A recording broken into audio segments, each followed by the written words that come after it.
Okay, so let's continue this this short story.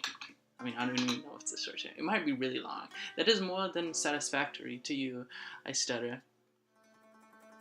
I say stuttering. Why was I stuttering? Being I almost had like a weird accent right there. Maybe I should go for an accent for the guy.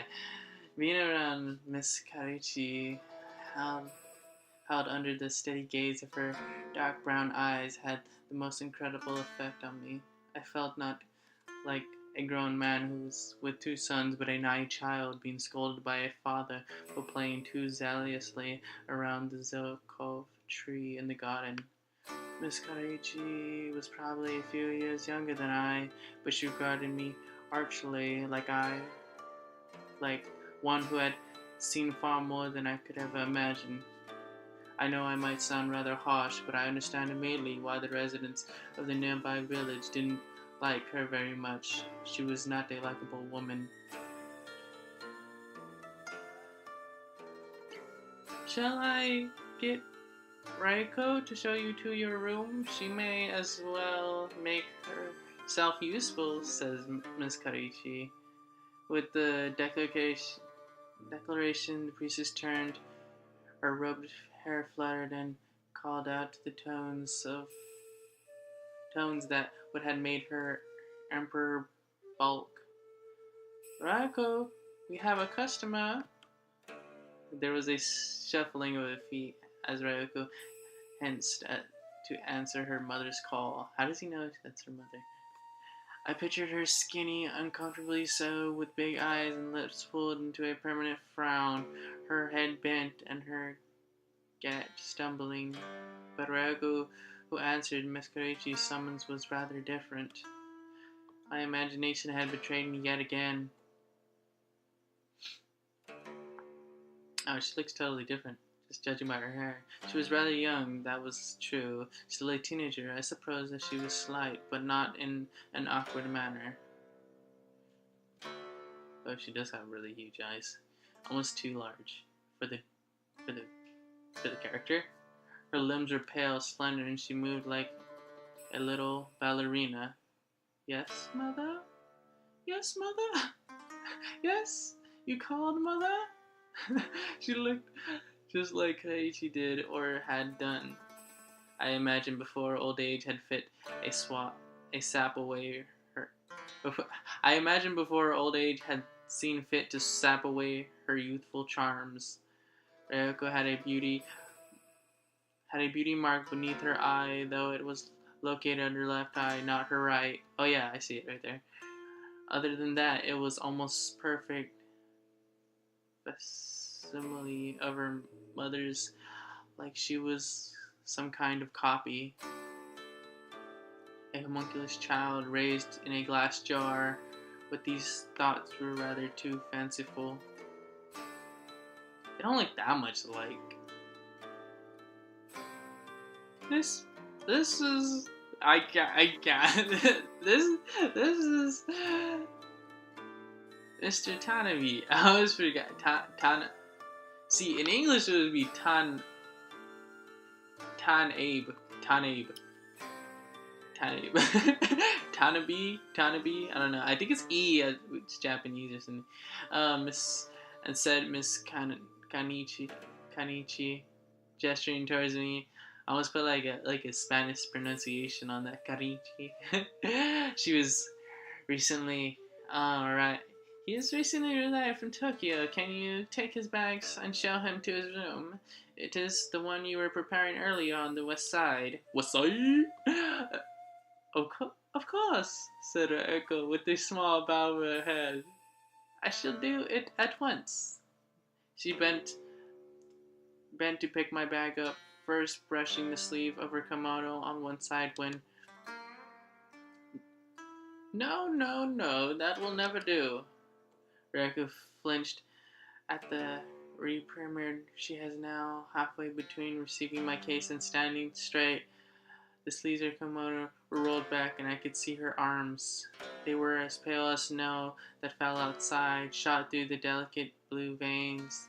Oh, her mother doesn't want her sleeves rolled up or what? Though I wanted to, I could not bring myself to look away. Why are you picking up the luggage, Ryoko? You shouldn't leave your sleeves. When you are picking up luggage, Ryoko, you shouldn't leave your sleeves bunched up about your elbows. It's unseemly, said Miss Kenichi. I'm sorry. I'm trying to do like slightly different. Don't apologize, just say, said Miss Kenichi coolly. Well, I have told you many this time and time again. Try to remember next time, please. Alright. Ryoko sounded deep, so despondent. Any words of reassurance I might have thought to offer died. I might have thought of offer died on my tongue. I had already divided during the most perfunctorily of reading that her mother scolded her quite a lot. It's kind of weird because like if I would go there, I would. Well, they have a different culture, so usually you don't let the girl pick up a bag. At least here in California, United States. I'm pretty sure most of the United States it's like that. Ryoko led me to my room in silence, my suitcase held in her arms. If the case were heavy for her, I did not know. She didn't slow down, and neither did she hamper by her burden. Her footsteps were slow and regular, like that of clockwork, hemmed in her kimono. She had only taken short, dainty steps, right foot of the left foot, right foot in front of the left foot, then the left foot in front of the right, then repeat, tap, tap, tap. I had followed along behind her like an attentive schoolboy. The wooden hallway was dimly lit. I could remember the sound of the wind whistling outside. My footsteps made the door creak ominously. I tried to think of things to say, but nothing sounded quite right. The weather was awful around here, isn't it? Would have been too pedestrian. You really yeah. You really do have beautiful eyes. Would have been too forthcoming. Yeah, you're like what, twice your age? You're like the age of. Is your mother always like that? It would have been too personal. Despite having things I wanted to say, I could say nothing. I did not know why, but I wanted to talk to this girl. Maybe it was pity because the way she had flinched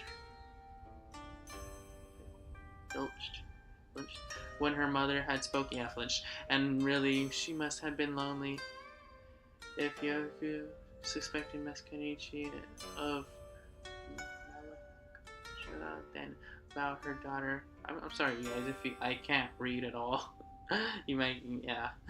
There might be someone who could read a lot better than I have. Ryoko's hair fluttered behind her, inky black like a vein in the darkness. Though it was small, Ryoko did not tarry in her march. Instead, she continued as quiet as a mirror and just as inscrutable.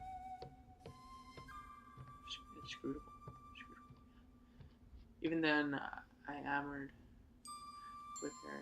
Maybe it was the romance of the situation. How could you blame me?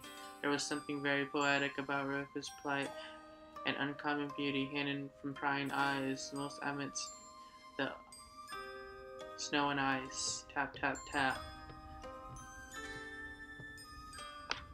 After 20 seconds or so, though it seemed longer, Ryoko's footsteps stopped. She had halted on a non-descriptive wooden door, not much like the others that lined the hallway.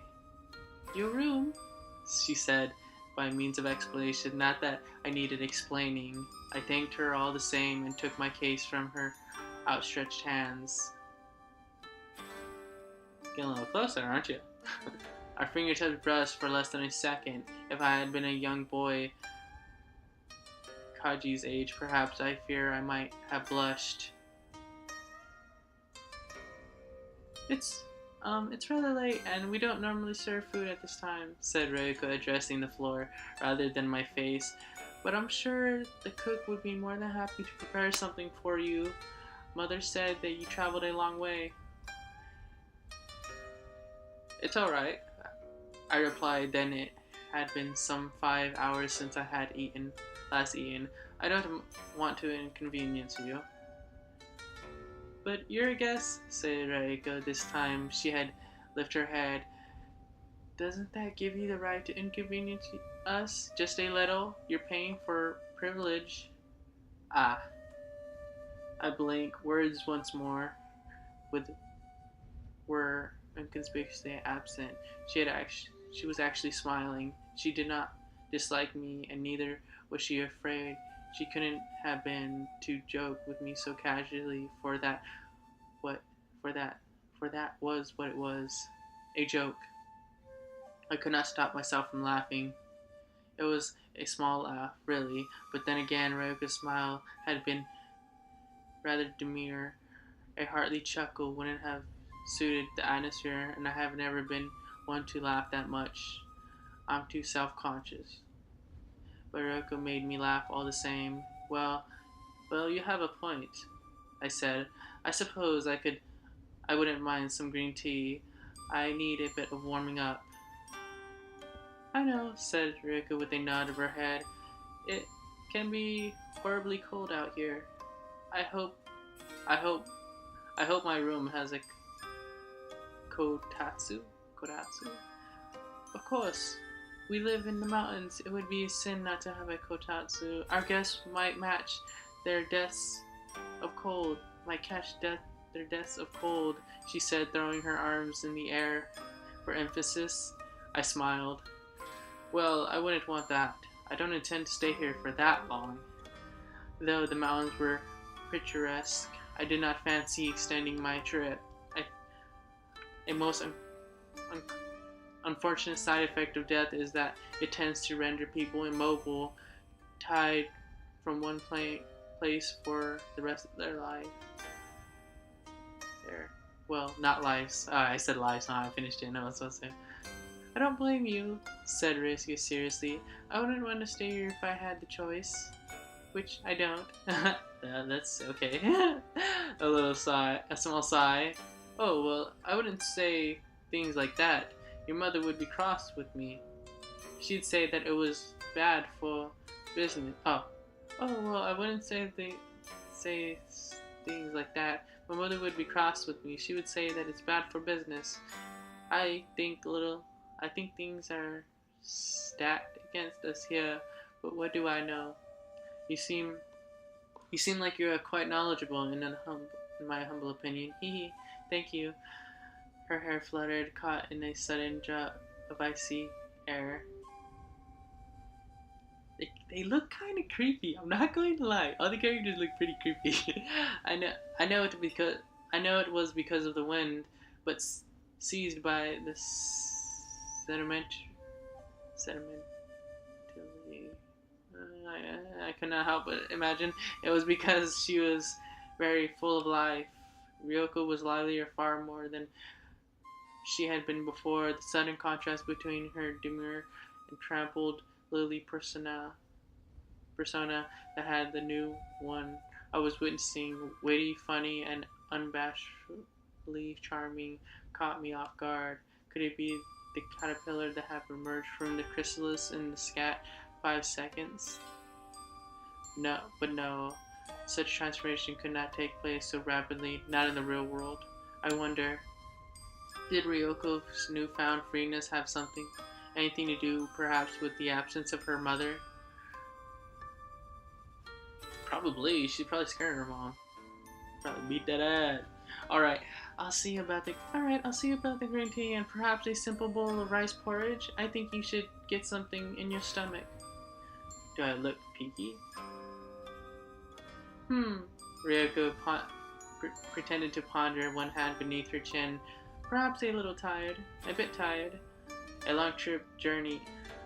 Long train journeys do that, especially at my age. I wonder, I've never been on a train before, said Ryoko. There was something wistful about her tone. Her eyes were amidst and far away. She was so transparent, her thoughts flickered across the surface of her mind like ripples in a pool. But then Ryoko shook her head and clapped her hands, and the illusion was over. Right, that green tea, rice porridge. Please feel free to make yourself at home and discover the delights of Azumi Inn. Thank you for your hospitality, I said, bowing my head. I intend to. Oh, and that perfectly. It's perfectly fine if you want to use the kyatsu, but make sure the fire in the blazer has burnt down before you sleep. We wouldn't want you to start a fire. No, I said, with a shake of my head. We wouldn't want that. Not at all, Ryoko repeated. Alright, we get it, Ryoko. Can we go to sleep? But I couldn't help but wonder. Instead of her amber eyes, I swore I could see something flickering. I could see flickering flames. What is the place already on fire? Hey, how you got a 10 car? I don't remember. 10 car garage and 6 cars or something like that. She returned to my room momentarily, the green tea and rice porridge on the tray. They were both piping hot. She did not linger, though I would have liked to converse with her further. That would have been improper. A woman should not tarry for so long in a man's private quarters, though Ryoko was not a woman, really, so much as a girl. Not got another pan shot. Ryoko's kimono flattened out her figure, making it nigh impossible to tell whether she had curves or not. Okay, but at her age, was apparent of her tone and her voice and softness of skin. This guy is the background. Not that such details improve the situation. If anything, it made them worse. I don't know what this story's really about, so we're both learning this as we go. A woman in a man's room at night is improper enough, but a teenage girl, that is truly a source of scandal. Scandal in the eyes of newspapers, but the sensationalist romance is transmuted by the hand of an author. It all depends on how you frame things. No, I feel like it's pretty wrong. In any case, Ryoko departed from now familiar tap tap tap of her wooden sandals against the tatami mats and was left alone. The green tea was delicious and the leaves brewed perfectly. The rice porridge was thick and nourishing. I enjoyed the food a great deal, though it was not as much as Sachiko's. Sachiko knows exactly how I prefer my tea. She can steep the leaves in perfect accordance to my preference, down to the last millisecond. Of course, Sachiko's tea would be superior. I'd been married to her for more than 20 years. God, why does he keep on bringing up time? I feel like this isn't going to end well.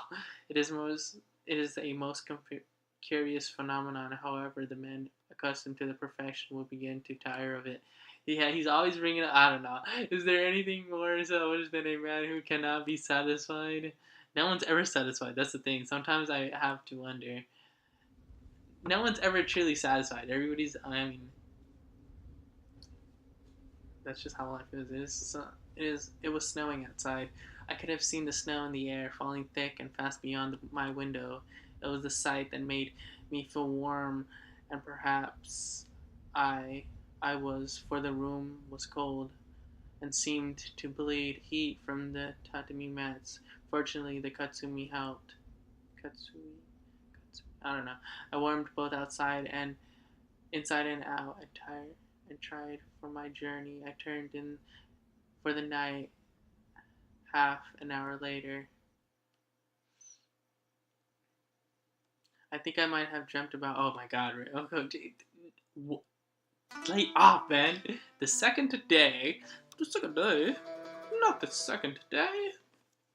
For it is the second today. The morning shone into an understated shades of gray and blue powder, and there was a pervading chill in the air. I lay in the futon. I lay in my futon a few minutes like a baby, my eyes shut, trying to fend off a cold to little avail. The cold air brushed aside my blankets and with ease, trailing ice against it, each and every bump of my spine. What are you doing in my room, go? I was thankful when I was thankful when a little after 7 Rebecca came to deliver my breakfast. Like yesterday, however, she didn't stay for long. It would have been, as I explained, improper. However, maybe it was my ingrained desire as a writer to rule out stories from every nook and cranny, but I thought there might be a bit more to it than that. Rebecca seemed hard, hard, haired. Her greeting was awfully clipped compared to her congenial tones the day before, and it made me wonder. I continued to wonder while I ate my breakfast, which consisted of white rice and celery. Maybe Roko was being overworked. Oh my god.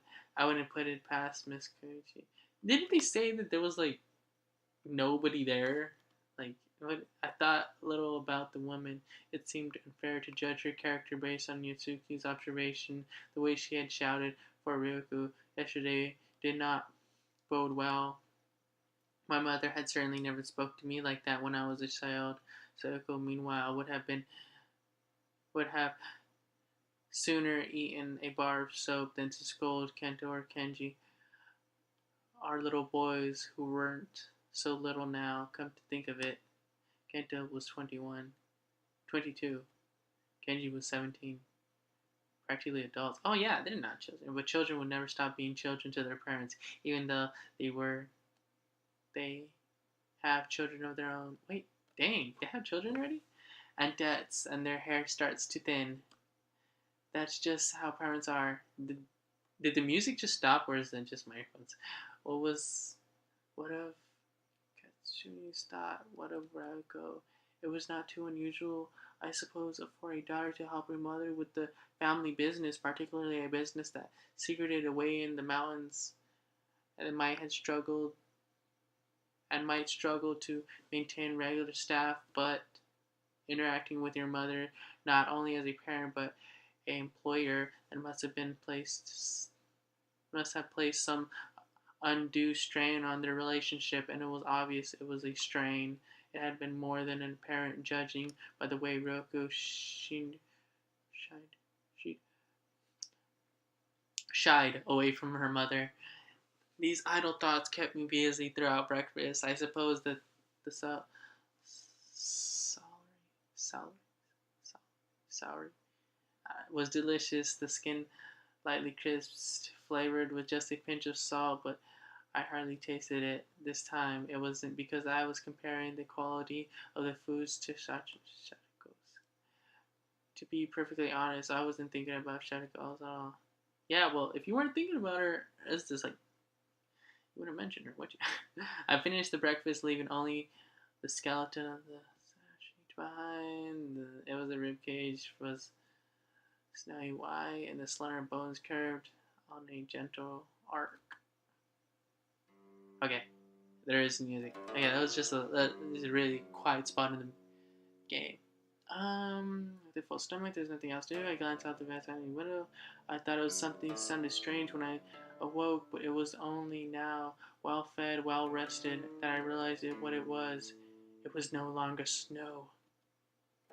It had grown so accustomed that the sound of the snow falling, that lack, the sound of the falling snow, the lack of it was disconcerting. It was hard to put into words, but I suppose it was like hearing the old song of a childhood favorite played one note out of tune.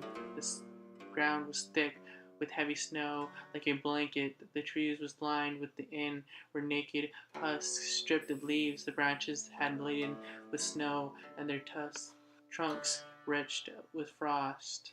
The branches looked like long, slender fingers reaching into the sky, seeking refuge, perhaps from the cold. I like I turned that into a question. The cold?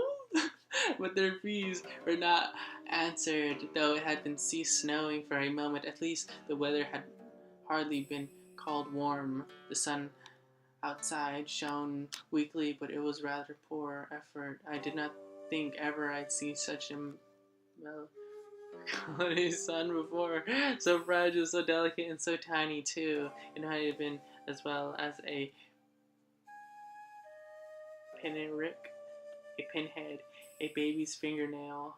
I shifted, strangely anxious, and a few moments I feared I really was at the bottom of a well. Well, then the playful wind had abated. It was quiet enough to be eerie.